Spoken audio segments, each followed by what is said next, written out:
Talk loud, hands on hips, raise your voice, feet apart, lower your legs voice apart, walk hands faster, together, lean forward, hold their gaze, lean backwards, dress sharp.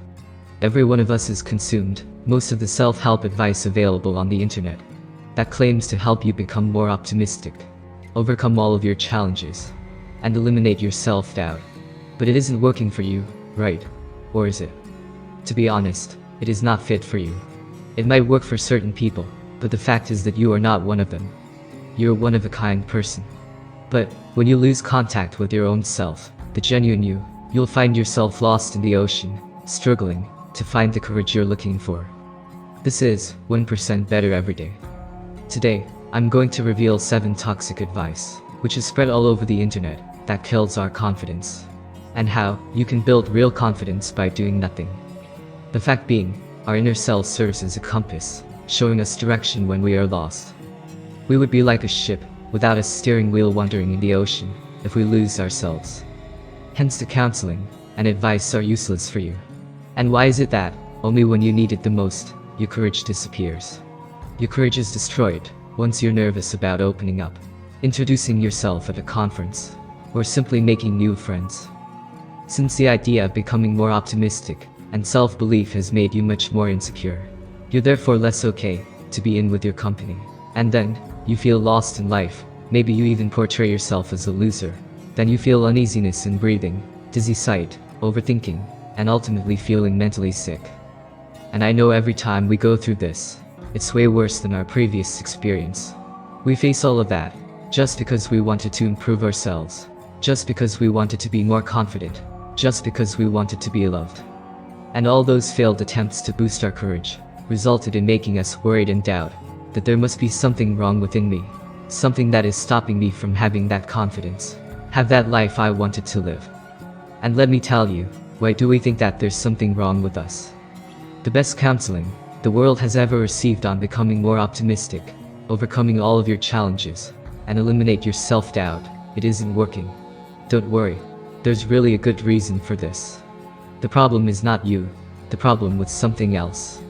Assuming that, like I have read all the self-help books, and watched all the self-help videos, practiced everything they told me to do, only with the hope that I could get my confidence and my courage back. All of this advice are designed for someone who already has a little confidence, and by using them they would be able to unleash their true powers. But what about us? I completely agree that this advice is excellent, but there is a catch. It is not made for everyone. It might not work for you, but it might work for me, or sometimes none of us. All of this advice and counseling are for your external self and not your inner self. And the reason why you lack confidence is that you are lost inside. There is no one inside you to support you.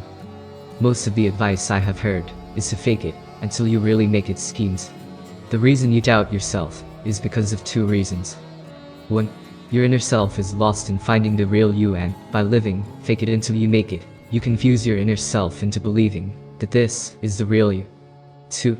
Even after living a fake life, when people don't acknowledge your confidence, you feel dead inside because of the stress and shame on who you have become. Without any further delay, let's get straight into the advice, which destroys your real confidence. 1. Increase your volume. In today's noisy and crowded world, everyone is impressing someone. Attracting someone's attention is a symbol of courage. But requesting someone to bring their attention to you by simply following someone's advice to speak louder and increasing your volume above its normal level is not guaranteed to somehow get you noticed. This in no way inspires your confidence to come back. I don't feel it's necessary to scream your way through life in order to get someone's attention. We forget the power of our true self. By being true, you can bring more respect and attention than the loudest person in the room. Freedom fighter Mahatma Gandhi always fought with peace and never raised his voice, but the fact that the entire country was willing to listen to him clearly proves that people don't look how confidently we speak, but how confidently our inner self speaks. I speak confidently about the things I know and I have deep knowledge about, but I lose my confidence when I have a conversation on a topic that is out of my interest. 2. Walk at a faster pace. Walking quickly doesn't mean you have confidence. Walking quickly and walking with intention are 2 very different things. If you know where you are heading to, and if you know what you want to conquer, that clarity reveals your real confidence, and not your walk. On the other hand, walking quickly makes us look like we are too busy, stressed, or even like something is controlling us. In such a case, your self-assurance is not going to come to your support. So instead of pretending to walk quicker, in the hopes that your confidence will reconnect with you, take it easy and walk at your own speed. Allow your self-assurance to be with you. 3. Look busy. Nowadays, due to advancements in technology, the latest benchmark for achievement is busyness. It's also a recipe for confusion, exhaustion, and ineffectiveness. Being busy drains your brain, and the brain needs more than just sleep to replenish back its energy. And when you're under a lot of pressure, with a tired brain, how do you expect your courage to come for your help? Rather than being on everybody's favorite guy list, be there for yourself. Do fewer things, but do them well. Never forget quality is better than quantity. When you know what you've been working on, your confidence will skyrocket. If you like my videos, smash that like button and subscribe to tell the YouTube algorithm how confident we are. There's more to life than increasing its speed. Mahatma Gandhi. 4. Dress sharp. We all have heard this awesome piece of advice before, but nowadays when credit cards are booming and in reach of everyone, tell me how much importance does a fancy dress or a sharp cut color play if you never meet someone, if you never talk with someone, if you never get out? Nothing at all. It's worth zero. Well, tell me, how does your outfit make you feel confident from the outside when the lack of confidence is within you?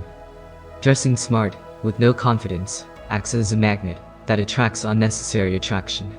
That's as surreal as dressing in clothes that scream, "Look at me." And now you must be wondering, then what makes impression on people? People get impressed when you have the courage to dress the way you are. There is literally no one in this world who can guide you to wear your personal look. And the most important thing, know that people will remember how you made them smile, even though they forget how you dressed. I don't want to be known for the way I dress. I want to be known for how I treat people. Ricky Fowler. 5. Eye contact. Yes, it's true that eye contact is the most important aspect that shows your confidence. And it is also important to show you are interested in the conversation. Being able to look someone in the eyes and prove that you have nothing to be ashamed of will demonstrate that you have nothing to fear. But if you want to keep their eyes on you for longer than normal, it will make you feel very awkward. Leading this staring battle isn't going to boost your self-assurance. It can make you feel more insecure and under pressure just because of the uncomfortable duration. You never know how you look through other people's eyes. So look through your own, however feels natural to you. Ralph Emerson. 6. Adopt power poses. You may have heard this advice. Stand legs and shoulder wide apart, with your hands on your hips, lean back in your chair, and steeple your fingers together. The way you stand and sit will reveal a lot of how you're feeling in a particular situation. If you're faking your stance as an honest individual, you look and sound more like a bad low-budget movie actor rather than a Hollywood celebrity. In the real world, that kind of action will give you stage fear and crush your confidence into pieces. Instead, give your authentic confidence the boost for playing the only role you'll ever win an Oscar for. Just be yourself, because everyone else is already taken. Oscar Wilde. 7. Shake hands firmly. First impressions are crucial, and they are difficult to alter. And you've been convinced that your handshake will deceive people into thinking you're a champion. A tight grip, followed by 2 to 3 pulses, up and down, is said to indicate that you are filled with unshakable confidence. However, such scripted posture is likely to have the opposite reaction on the inside. It can make you grumpy and impatient. When your faith detects a disagreement with your genuine beliefs, it will actually fail to participate. A firm, hearty handshake gives a good first impression, and you'll never be forgiven if you don't live up to it. So give a handshake that reflects what you can live up to. So friends, you see in life, all of this advice is still awesome for someone who isn't you. It isn't because something is wrong with you. In fact, it's the opposite. It's because everything is right with you. Your self-assurance was born to thrive in the individual to whom it was given. Within you is your own brand of self-assurance. Come and let your genuine self-assurance conquer your world, from the inside to the outside. You're not alone if you've been having trouble finding your inner strength. It's easy to understand the idea of behaving honestly and really being yourself. However, in unfamiliar or tough environments, this can be somewhat intimidating. People who intimidate you will make you feel powerless. The fear of causing, or being involved in a fight, is enough to motivate you to behave in some manner that can save you from having to deal with such unpleasant situations. Don't worry, I've already dealt with this. And we must work together with our inner selves, who, as you might know, is a master of confident honesty.